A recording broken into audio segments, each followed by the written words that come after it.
사람들이 무엇인가 도전하기보다는 현실에 안주하려고 합니다. 나이가 들수록 이러한 모습은 점점 심해집니다. 변화하고 싶은 마음이 있어도 변화하는 것이 두렵게 느껴지기 때문에 그렇습니다. 그래서 새로운 것을 시도하고 싶지만 또 새로운 것을 시도했다가 혹시나 잘못되면 어떨까 하는 그런 두려움 때문에 우리가 새로운 것도 시도하지 못하는 그런 우리의 마음의 모습들이 있습니다. 믿음 생활도 마찬가지입니다. 대부분의 사람들이 현실에 안주하려고 합니다. 마치 우리의 삶이 타성에 젖은 듯 변화하려고 하지 않습니다. 더 주님을 알아가고 더 주님을 닮아가고 더 주님처럼 살아가는 것이 우리 거듭난 그리스도인이 해야 할 삶의 모습임에도 불구하고 우리는 어쩌면 영적인 어린아이처럼 그저 그대로 사는 그런 모습들이 우리의 삶 가운데 있는 것은 아닌지, 우리의 삶을 좀 돌아보고 2023년 한 해를 마무리하는 이 시점에서 과연 내 삶에 어떠한 변화가 있고 나는 주님을 얼마나 더 닮아갔는지 우리가 오늘 이 시간 한번 말씀을 통해서 살펴보기를 원합니다. 여러분, 삶의 변화가 분명히 있어야 합니다. 우리가 살아있는 우리가 존재라고 한다면 분명한 삶의 변화가 있어야 합니다. 더 성장해야 되리라고 믿는데요. 오늘 우리는 본문 말씀을 가지고 영적 부흥을 일으키라라는 제목으로 함께 은혜를 나누기를 원합니다. 첫째로, 진정한 회개가 있을 때 영적 부흥이 일어납니다. 여러분, 엘리 제사장의 어떤 무능력함, 그리고 영적인 어떤 성장이 없고 매너리즘에 빠져 있고 오히려 지금 하나님으로부터 점점 내려막기를 가는 그런 타락한 모습으로 인해서 이스라엘 자손은 어려움을 겪게 되었지요. 그의 아들 홈리와 비느하스가 하나님 앞에 망령되이 행했을 뿐만 아니라 블레셋과의 전쟁 가운데 나아갈 때 하나님의 언약궤를 가지고 나아갑니다. 마치 부적처럼 말입니다. 미신이지요. 하나님은 눈에 보이진 않지만 우리와 함께 계시는 분입니다. 언약궤만 하나님이 계시는 게 아니잖아요. 하나님의 언약궤는 하나님의 임재를 상징하지만 우리와 함께 계시는 분이 우리의 하나님이십니다. 그런데 잘못된 생각을 가지고 있었던 홈리와 비느하스는 이 하나님의 언약궤를 가지고 전쟁터에 가지고 나아갔다가 하나님의 언약궤를 빼앗기게 됩니다. 블레셋 사람들은 이 하나님의 언약궤를 자신이 섬기는 신 다곤 신전에 갖다가 놓지요. 그런데 다음 날 보니까 이 다곤 신이 하나님의 언약궤 앞에 엎드려져 있는 것입니다. 이상하잖아요. 그래서 이 블레셋 사람들이 다시 자신의 다곤 신을 세워 놓습니다. 그런데 다음 날에는 또 어떤 일이 벌어집니까? 다곤 신이 엎드려졌을 뿐만 아니라 머리와 두 손목이 끊겨 잘려 있었다라는 사실이지요. 뿐만 아니라 하나님께서는 이 블레셋 지역에 아스돗의 독한 종기의 재앙을 내리게 되지요. 그 지역을 망하게 만드셨습니다. 분명히 전쟁에서 승리해서 남의 다른 나라의 신을 빼앗아 왔는데도 불구하고 자신의 삶 가운데 재앙이 따르는 거예요. 두려움을 느낀 블레셋 사람들은 하나님의 언약궤를 아스돗에서 가드로 옮기게 되지요. 그런데 가드에 갔더니 어떤 일이 벌어집니까? 가드에도 심한 독정이 일어나는 거예요. 블레셋 사람들이 재앙을 겪게 되는 겁니다. 그래서 이 가드에서 또 에그론으로 하나님의 언약궤를 옮기게 되지요. 그런데 이 에그론에도 어떤 일이 벌어집니까? 하나님께서 심한 독종의 재앙을 내리게 돼서 블레셋 사람들이 또 어려움을 겪게 되었습니다. 그렇게 하나님의 언약궤가 블레셋에 7달 정도 있게 되었는데 블레셋이 쑥대밭이 된 거예요. 블레셋이 생각하기에 이 하나님의 언약궤를 돌려보내야 된다. 그래서 우리가 잘 아는 대로 벳세 메스로 이 하나님의 언약궤를 수레에 실어서 보내게 되지요. 그래서 하나님의 언약궤는 기럇 여아림 사람들에 의해서 20년 동안 보호를 받게 됩니다. 2절 말씀에 보면 궤가 기럇 여아림에 들어간 날부터 20년 동안 오래 있은지라 이스라엘 온 족속이 여호와를 사모하니라 라고 말씀하고 있습니다. 하나님의 언약궤를 이스라엘 자손에서 나간 지 빼앗긴 지 무려 20년이 되었습니다. 이때 이스라엘 자손들은 어떻게 생활을 했을까요? 자기 마음대로, 자기 뜻대로, 자기가 원하는 대로 살았어요. 그렇게 사니까 참 편했습니다. 이렇게 살아야지, 내 마음대로 사니까 얼마나 좋냐, 구속당하지 않으니까 얼마나 좋냐, 이런 삶이 복인 줄 알았습니다. 근데 여러분, 시간이, 세월이 지나면서 이게 편한 게 아니고 복이 아니라 악이라는 것을 알게 되었습니다. 자신의 인생이 잘못되어 가고 있다는 것을 깨닫기 시작했어요. 하나님을 떠난 인생이 얼마나 비참한 인생인지를 깨닫게 된 겁니다. 여러분, 아이들이 어렸을 때에는 부모님의 보살핌을 받지요. 부모님의 도움이 없으니는 아무것도 할 수가 없는 거예요. 엄마가 젖을 줘야지 아이들이 먹고 삽니다. 조금 자라면 이유식 먹여줘야죠. 옷을 입혀주는 것부터, 씻기는 것부터, 부모의 이 보살핌이 없이는 아이가 자랄 수가 없는 거예요. 그런데 청소년기 정도 되면요, 이제 머리가 컸다고 부모님의 보살핌이 필요 없다는 거예요. 귀찮다 이거예요. 나 좀 제발 내버려 두라. 이것이 청소년기의 모습입니다. 그래서 뭐 한마디 하면 툭툭 내뱉고요.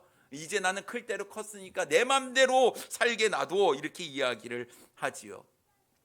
그런데 여러분, 자신의 마음대로 하면 편할 것 같다고 생각을 하지만 자신의 삶에 누군가 터치하지 아니하고 잔소리하지 아니하니까 참 편한 것 같지만, 나도 모르는 사이에 내 삶이 점점 느슨해지는 거예요. 나태해지는 겁니다. 게을러집니다. 방탕해지는 겁니다. 열심히 하는 것 같은데 이게 열심히 하는 건지 열심히 하고 있는 것인지 아닌지 잘 판단이 안 되는 거예요. 앞으로 어떻게 생활해야 될지 막막하기만 합니다. 누군가에게 물어보고 싶은데 물을 사람이 없는 거예요. 점점 마음 가운데 쓸쓸하고 외롭고 고독하고 답답한 마음이 생기게 되는 것이죠. 그렇게 세월이 지나가 보면 그제서야 부모님의 사랑, 부모님의 보살핌, 또 부모님의 말씀하시는 그 잔소리가 듣고 싶은 거예요. 내 인생 가운데 내 삶을 지도해주고 이끌어주시는 부모님이 계셨다고 한다면, 내가 부모님의 말씀을 잘 들었다고 한다면 하는 그런 후회가 남게 되는 것이죠. 그제서야 부모님의 품이 그리워지고 부모님의 사랑의 간섭이 이거는 간섭이 아니라 보살핌이었구나라는 것을 깨닫게 됩니다. 여러분, 이스라엘 자손도 마찬가지였어요. 하나님의 말씀대로 살 때에는 그것이 참 나라의 삶을 이렇게 올가매는 족쇄처럼 이렇게 느껴졌는데, 하나님이 떠나고 나니까 하나님을 그리워하기 시작하는 거예요. 하나님을 떠난 삶이 행복하지가 않는 겁니다. 하나님을 떠나서 자기 마음대로 하니까 좋다고 생각을 했는데 좋은 것이 아니었어요. 계속해서 블레셋 족속이 괴롭게 하는 겁니다. 단 하루도 두 다리를 뻗고 살 수가 없는 거예요. 피폐해져가는 자신의 삶의 모습을 보면서 그제서야 하나님을 사모하기 시작했는데 그 연도가 20년이나 되었다라는 것입니다. 좀 일찍 깨달았으면 얼마나 좋았겠습니까? 20년이에요. 옛 생각을 합니다. 그때가 좋았다. 그때가 좋았는데 하나님을 예배하지 못하고 하나님과 동행하지 못하고 하나님의 음성을 듣지 못한 지 무려 20년이 흐른 때 자신이 얼마나 영적으로 무뎌 있는지를 깨닫게 되었습니다. 아무리 사무엘이 하나님의 말씀을 전해도 듣지 않았을 뿐더러 나중에는 그것도 들리지도 않는 거예요. 그러다가 무려 20년이 지나서야 비로소 영적인 공허함을 느끼게 되는 거예요. 갈급함이 있었다라는 것입니다. 사랑하는 성도님 여러분, 우리가 영적으로 무뎌지기 전에, 영적으로 타락하기 전에 우리의 삶을 돌아보아야 합니다. 여러분, 주님 예수님 이렇게 이야기를 하면 여러분 마음 가운데 어떤 생각이 떠오릅니까? 감사가 있으십니까? 감격이 있으십니까? 주님, 예수님의 사랑, 그 십자가의 사랑, 독생자 예수 그리스도를 나에게 보내주신 그 하나님의 놀라운 사랑, 나를 위해서 자신의 생명을 기꺼이 내어주신 그 놀라운 사랑을 우리가 듣고도 아무렇지도 않고 기쁨도 감사도 없고 헌신도 없고 희생도 없다고 한다면 사실 여러분, 나의 영적인 상태에 문제가 있다는 것을 우리가 직시해야 하는 것입니다. 하나님을 예배하지 않아도 마음에 조금도 거리낌이 없는 거예요? 하나님의 말씀을 듣긴 들어도 불신하며 내가 삐딱한 마음을 가지고 전혀 말씀에 대한 생각도 없고 반응도 없습니다. 여러분, 하나님의 말씀이 들려지면 그 말씀에 내가 반응하고 결단해야 하는데 여전히 내 삶 가운데 변화가 없다는 것은 내 결단이 형식적인 결단에 그치기 때문이 아닐까요? 생각의 변화가 마음의 변화를 일으키고 마음의 변화가 삶의 변화를 일으키는데 여전히 내 삶 가운데 변화가 없다는 것은 내 영적인 상태가 잘못되어 있다는 것을 우리가 깨달을 수 있어야 되는 것입니다. 사랑하는 성도님 여러분, 지금 여러분의 삶을 한번 냉정히 살펴보시기 바랍니다. 나는 하나님을 사랑하고 있는가? 나는 하나님의 말씀을 사모하고 있는가? 사무엘은 이스라엘 백성들이 이제 하나님을 사모하기 시작했습니다. 20년 만에 사모하기 시작했어요. 그때 이렇게 이야기를 합니다. 너희가 진정으로 하나님을 사모한다면 회개하고 돌이켜라. 여러분, 3절 말씀에 보면요, 사무엘이 이스라엘 온 족속에게 말하여 이르되 만일 너희가 전심으로 여호와께 돌아오려거든 이방 신들과 아스다롯을 너희 중에서 제거하고 너희 마음을 여호와께로 향하여 그만을 섬기라. 그리하면 너희를 블레셋 사람의 손에서 건져내시리라 말씀하고 있습니다. 너희가 진심으로, 너희가 전심으로 하나님께 돌아오려거든 너희가 해야 할 일이 있는데 너희의 삶 가운데 있는 우상을 제거해야 하고 오직 하나님만을 섬겨야 한다라고 이야기를 하고 있는 겁니다. 내 삶 가운데 깊게 자리 잡고 있고 뿌리 잡고 있는 내가 사랑하는 하나님보다 더 사랑하는 그 우상을 제거해야만 하나님을 섬길 수 있다라고 말씀하고 있는 거예요. 여러분, 내가 그냥 결단만 하는 것으로 그치는 것이 아니라 결단을 했으면 삶에 반응이 있어야 되는 것입니다. 그래 이스라엘 자손들이요 사무엘의 말에 순종을 하게 됩니다. 4절 말씀에 보면 이에 이스라엘 자손이 바알들과 아스다롯을 제거하고 여호와만 섬기니라 말씀하고 있습니다. 그의 삶 가운데 깊게 뿌리 잡았던 20년 넘게 자리 잡았던 이 잘못된 우상들을 다 제거하고 여호와만 섬겼다고 성경은 기록하고 있는 것입니다. 여러분, 이런 결단이 우리의 삶 가운데 있어야 돼요. 2023년 동안 여전히 하나님보다 더 사랑했던 내 삶의 우상들을 우리가 제거해야만 하는 것입니다. 그래야지 2024년도 새로운 한 해를 우리가 기쁜 마음으로 새로운 마음으로 맞이할 수 있는 거예요. 다람쥐 쳇바퀴 도는 것처럼 똑같은 인생을 살아가는 것이 아니라 잘못된 것, 하나님께서 기뻐하시지 않는 것들을 우리가 제거할 수 있는 믿음의 결단이 필요한 줄 믿습니다. 이제 사무엘은요 하나님께로 돌이킨 이스라엘 자손을 영적으로 바로 세워야 했습니다. 그래서 이스라엘 백성들에게 미스바로 모여라, 내가 너희를 위해서 하나님께 기도하겠다라고 5절에 강력하게 이야기를 합니다. 이에 이스라엘 자손들이 미스바에 다 모였습니다. 그들이 영적인 부흥을 경험하게 되었습니다. 6절 말씀에 보면 그들이 미스바에 모여 물을 길어 여호와 앞에 붓고 그날 종일 금식하고 거기에서 이르되 우리가 여호와께 범죄하였나이다 하니라. 사무엘이 미스바에서 이스라엘 자손을 다스리니라 라고 말씀하고 있습니다. 이스라엘 자손이 물을 길어서 여호와 앞에 부었어요. 이 물을 붓는 행위는 내가 하나님 앞에 내 마음에 있는 모든 것들을 다 쏟아놉니다 라는 상징적인 의미가 담겨져 있는 거예요. 진정한 회개는요, 내 마음 가운데 자리 잡았던 모든 것들을 다 주님 앞에 내려놓고 토하는 것, 이것이 우리 회개의 진정한 영적인 부흥의 시작이다라는 사실입니다. 그리고 이스라엘 자손들은 하루 종일 금식하면서 진정한 회개를 하나님 앞에 하기 시작했어요.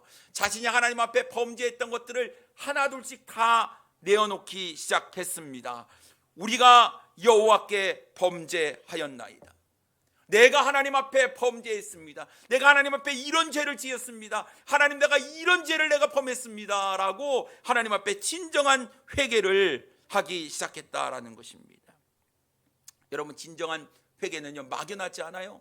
구체적입니다. 나의 잘못했던 거, 내가 이것을 끊어버리겠습니다. 다시는 안 하겠습니다. 내 삶 가운데 제거해 버리겠습니다. 여러분, 이것은 내가 하나님 앞에 내가 이런 죄를 범했습니다라고 하나님 앞에 회개하는 그것이 바로 시작이다라는 사실을 우리가 기억해야 될 줄 믿습니다. 1907년 평양 대부흥운동이 일어났습니다. 이 평양 대부흥운동은 1903년 8월 달에 일어났던 원산에서 일어난 대부흥운동에서부터 시작을 하게 되었는데요. 중국의 의화단 사건이 일어나서 외국인들이 중국에 있을 수 없어서 떠나야만 했는데, 그때 중국을 떠나 한국에 온 선교사님들이 계셨습니다. 근데 이 한국에 온 선교사님들이 함께 모여서 이 조선의 부흥을 위해서 기도를 하기 시작했어요.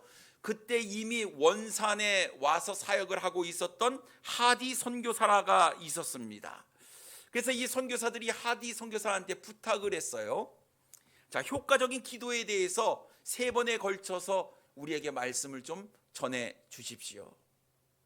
그래서 이 하디 선교사가 하나님의 말씀을 준비했어요. 효과적인 기도를 어떻게 해야 되는 것일까? 어떻게 하면 응답받을 수 있을까? 그거에 대한 말씀을 준비를 하고 있었는데, 효과적인 기도를 하기 위해서는 내 자신이 하나님과의 관계가 바로 세워져야 한다라는 것을 깨닫게 되었습니다. 그런데 자신이 하나님의 관계가 올바르지 못하다는 것을 말씀을 준비하면서 깨닫게 되었어요. 기도를 인도하는 내내 이 마음 가운데 잘못됐던 것, 내가 하나님 앞에서 잘못됐던 것을 공개적으로 회개를 하기 시작했습니다. 내가 얼마나 교만했는지, 내가 얼마나 육신적이었는지, 내가 얼마나 이 조선인들을 깔보고 무시했는지, 내가 이런 삶의 모습을 가지고 있었던 나의 죄를 회개한다고 이야기를 하기 시작했습니다. 그리고 주일날 교회에 나가서 성도들 앞에서도 공개적으로 회개를 하였습니다. 나의 교만을 용서해 주십시오. 내가 한국에 와서 명문 대학을 나왔다고 내가 혼자 우쭐해하고 교만하여 여러분을 무시하고 여러분을 사랑으로 돌보지 못한 것을 진심으로 회개합니다. 내가 의사라는 자부심과 백인 우월주의에서 벗어나지 못했습니다. 내가 여기까지 와서 가난한 사람들을 도와주는데 왜 열매가 없었는지 원망스러웠습니다. 내가 죄인입니다. 내가 교만했습니다. 이렇게 말씀을 전하면서 이 하디 선교사가 자신의 죄를 공개적으로 회개하기 시작했습니다. 그런데 이 하디 선교사의 이 공개적인 회개를 통해서 성도들 마음 가운데 진정한 회개가 일어나기 시작했어요. 이 하디 선교사의 회개 후에 양반 출신이었던 진천수라는 사람은 이렇게 공개적으로 자신의 죄를 회개했습니다. 나는 병든 아내를 미워했습니다. 술을 마시며 방탕한 생활을 했습니다. 아내가 병들어 죽은 후에는 이를 수습하느라 친구들과 명절을 함께 보낼 수 없어서 병든 아내, 죽은 아내를 저주하기까지 했습니다. 이렇게 회개를 하기 시작했어요. 그러자 여기저기에서 공개적인 진정한 회개의 소리가 나오기 시작했습니다. 저는 제 친구의 돈을 훔쳤습니다. 저는 죄인입니다. 저는 이웃집에 있는 아내를 보고 음욕을 품었습니다. 저는 죄인입니다. 저는 이웃집 닭을 몰래 훔쳐 먹었습니다. 저는 죄인입니다. 저는 제 친구에게 쌀 한 가마니를 제가 빌렸는데 갚을 때에는 쌀을 몰래 빼고 한 가마니를 갚았습니다. 제가 죄인입니다. 여러분, 수많은 사람들이 하나님 앞에 회개하고 나오는데 자신의 잘못된 범죄한 것들을 낱낱이 공개하며 내가 이래서 죄인입니다. 다시는 그러한 삶을 살지 않겠습니다. 여러분, 이렇게 공개적으로 회개하기 시작하니까 어떤 일이 벌어진지 아십니까? 길거리에 술 먹는 사람들이 사라진 거예요. 도박꾼들이 사라진 것입니다. 남의 물건을 훔친 사람은 회개하고 다시 훔친 물건을 주인에게 돌려주는 그런 놀라운 일들이 벌어지게 된 거예요. 여러분, 무엇 때문에요? 자신의 죄를 깨닫고 회개하는 진정한 회개가 있을 때 그들의 삶에 놀라운 변화가 있었다라는 사실입니다. 사랑하는 성도님 여러분, 과연 나는 언제 눈물로 회개하였습니까? 하나님 앞에서 범죄하고 하나님의 마음을 기쁘시게 하지도 못하면서 왜 우리는 진정으로 주님 앞에 나와 회개하지 않습니까? 여러분, 우리가 완전한 사람이 어디 있겠습니까? 늘 부족하고 연약하고 늘 실수하고 늘 잘못하고 범죄하는데, 여러분, 우리의 삶 가운데 진정한 회개의 눈물이 없기 때문에 과연 영적인 부흥이 일어나지 못하는 것 아닐까요? 여러분, 영적인 부흥이 언제 일어납니까? 진정한 회개가 있을 때 일어나는 것입니다. 회개는요, 내가 가는 길에서 180도 반대 방향으로 돌이키는 것을 이야기하는 것 아니겠습니까? 내 안에 여전히 자리 잡고 있는 나의 우상들을 제거하지 못하면 진정한 회개는 일어나지 않는 것이고, 우리가 진정으로 하나님을 사랑한다고 고백할 수 없는 것 아니겠습니까? 여러분, 나의 시간과 물질과 나의 에너지를 어디에 쏟고 있는지를 한번 살펴보시기를 바랍니다. 그것이 하나님이 아니면 그것이 바로 우상 아니겠습니까? 그것을 제거해야 진정한 회개가 비로소 일어나게 되는 것입니다.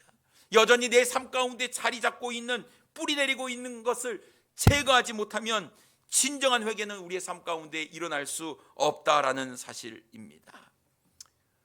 여러분, 주님 앞에서 내 삶 가운데 영적인 부흥을 일으키기 위해선 진정한 회개가 있어야 한다라는 것입니다. 사랑하는 성도 여러분, 하나님 앞에서 우리의 삶은 한 점 부끄러움이 없습니까? 하나님 앞에서 우리는 정직합니까? 나는 하나님의 말씀에 순종하고 있습니까? 하나님께서 나에게 말씀하신 사명을 잘 감당하고 있습니까?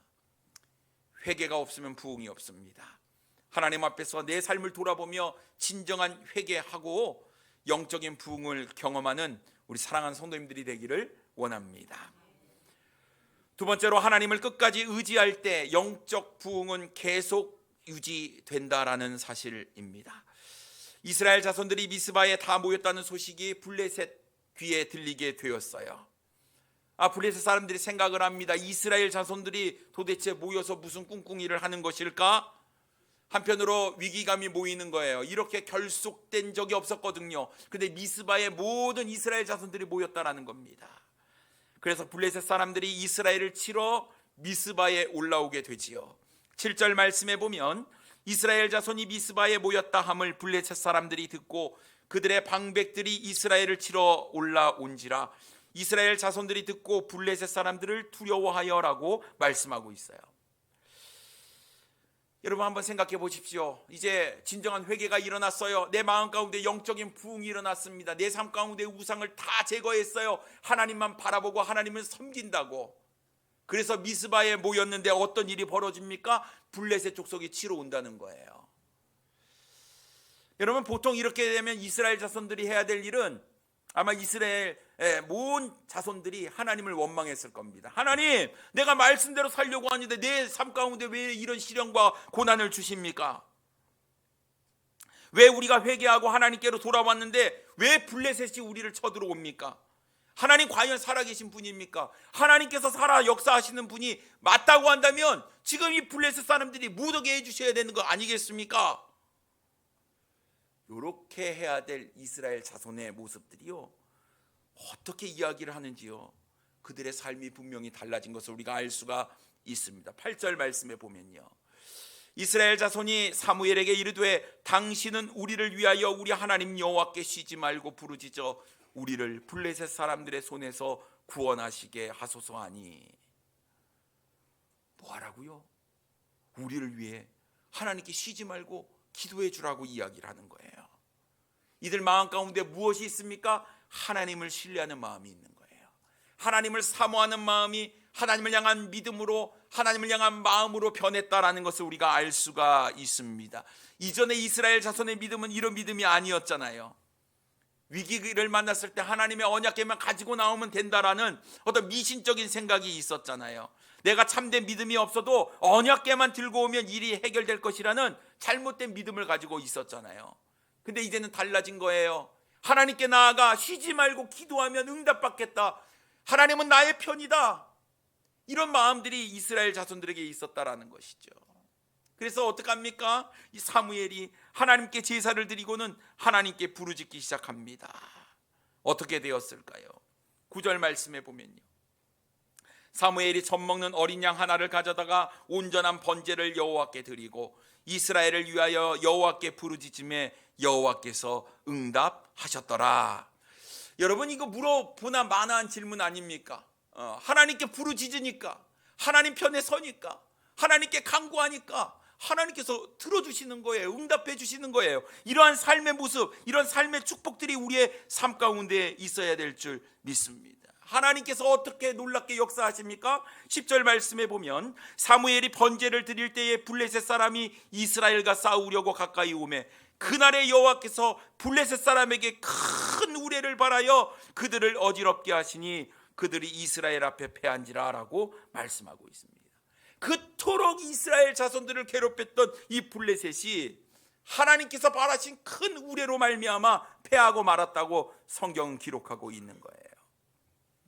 여러분, 사실 이스라엘 자손이 블레셋의 상대가 안 됩니다. 이 당시에 블레셋 사람들은 철기를 사용했고 이스라엘 자손들은 청동기를 사용했어요. 전략적으로도 보나 상대가 되지 않는 그런 모습이었습니다만, 여러분, 전쟁은 누구에게 달려 있습니까? 하나님에게 달려 있는 거예요. 하나님 의지했더니 하나님께서 하셨습니다.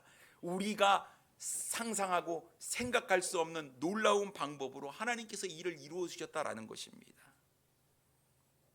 기도가 필요한 것 같아요. 기도가 필요합니다. 이스라엘 자손들이 신났어요. 그전엔 내가 어떻게 해보려고 했는데 맨날 패했는데 하나님께 나아가 진정으로 회개하고 하나님만을 섬기겠다고 하나님께 나아가 기도했더니 하나님께서 일을 해주시는데 기사라.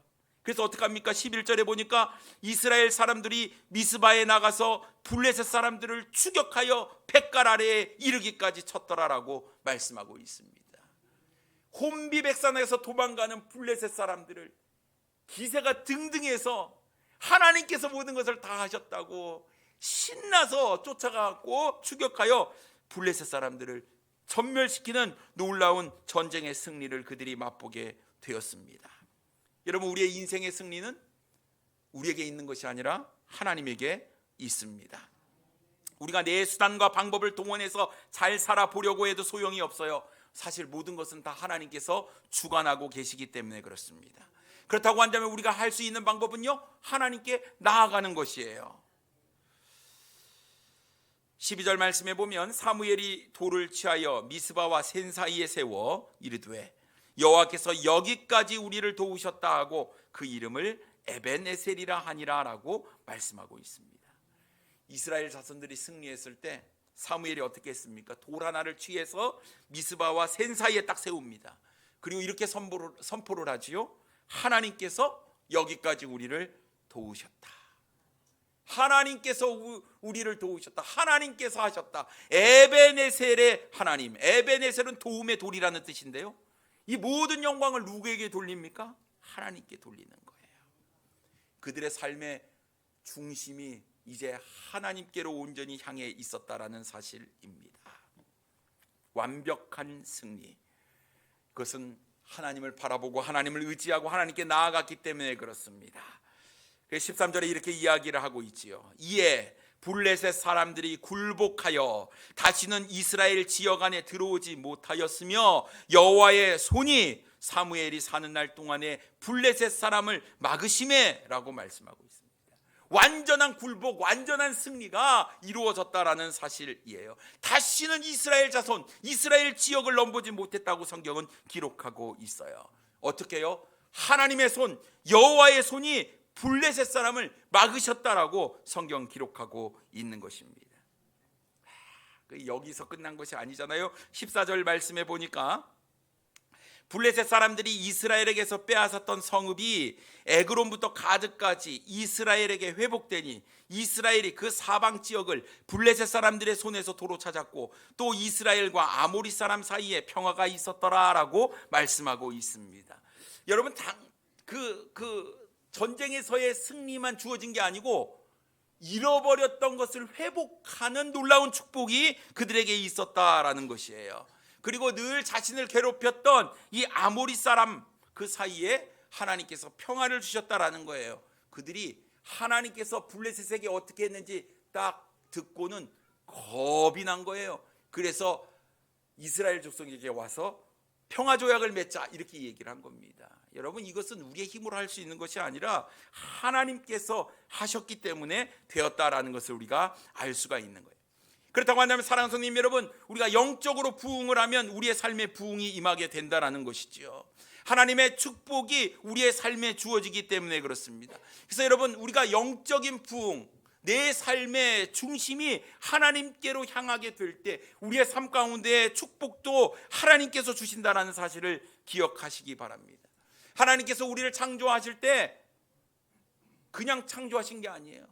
세상 모든 만물은 말씀으로 만드셨지만 우리는 하나님께서 흙으로 지으시고 그 코에 생기를 풀어서 우리를 생영이 되게 하셨습니다. 우리가 영적인 존재예요. 그렇기 때문에 하나님은 영이신데 그 하나님과 교제할 수 있는 것 우리 사람만이 할 수 있는 것입니다. 그래서 내가 어디로부터 왔고 내가 어디로 가야 하는지 우리는 분명히 알아야 하고, 내 삶의 중심이 하나님께 영광을 돌리는 하나님 중심의 삶을 살아야 하는 것이죠. 근데 내 영이 죽고 내 영이 다운되어 있으면 우리의 삶도 나락으로 빠질 수밖에 없다라는 것이에요. 내 영이 기쁘고 즐거우면 우리의 삶도 기쁘고 즐겁게 된다고 믿습니다.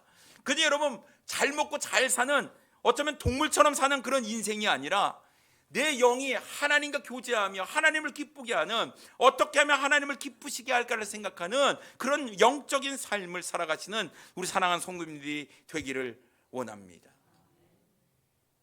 그런데 여러분, 이 축복의 삶, 이 부흥의 삶이요 계속 진행되지는 않았어요. 여러분, 축복도 유효기간이 있습니다. 13절에 뭐라고 말씀하고 있냐? 여호와의 손이 사무엘이 사는 날 동안에 블레셋 사람을 막으셨다고 이야기를 해요. 계속 막은 게 아니라 언제까지 막았어요? 사무엘이 사는 날 동안. 이 얘기가 무슨 얘기입니까? 사무엘이 죽은 이후로는 다시 옛날로 돌아갔다는 거예요. 우상을 섬기게 되고 하나님을 멀리 떠났다라고 이야기를 하고 있는 것입니다. 여러분, 하나님의 놀라운 축복을 내가 받기 위해서는 하나님과 계속 함께하는 삶, 하나님과 동행하는 삶을 살 때에 주어진다라는 사실이에요. 내가 하나님과 멀어지면 하나님의 축복도 끊어진다라는 사실을 우리가 기억해야 될 줄 믿습니다. 그렇다고 한다면 여러분, 이 영적인 부흥은 계속 이루어져야 되는 거예요. 오늘도 이루어져야 되고 내일도 이루어져야 되고 이번 달이 이루어졌다면 다음 달도 이루어져야지 하나님의 놀라운 은혜와 축복을 내가 누릴 수 있다라는 사실입니다. 그런데 내 삶 가운데 이런 영적인 부흥이 없을 때, 계속해서 내가 세상적인 생각으로 가득 찼을 때, 여러분, 내 삶 가운데 자꾸 문제가 생기는 거예요. 뭔가 제대로 되는 것이 없는 것입니다. 블레셋이 와서 자꾸 찝쩍거리는 거예요. 아모리 사람이 와서 자꾸 건드는 거예요. 왜 내 삶 가운데 이런 일이 일어났는가? 여러분, 그때 우리가 깨달아야 되는 것은 내가 하나님 앞에 바로 서 있지 못하기 때문이다라는 것을 우리가 알아야 되는 겁니다. 하나님의 관계가 무너졌기 때문이다. 하나님의 말씀을 향한 열정도, 하나님을 위해 사는 삶도 무너졌기 때문인 것을 우리가 깨달아야 되는 거예요.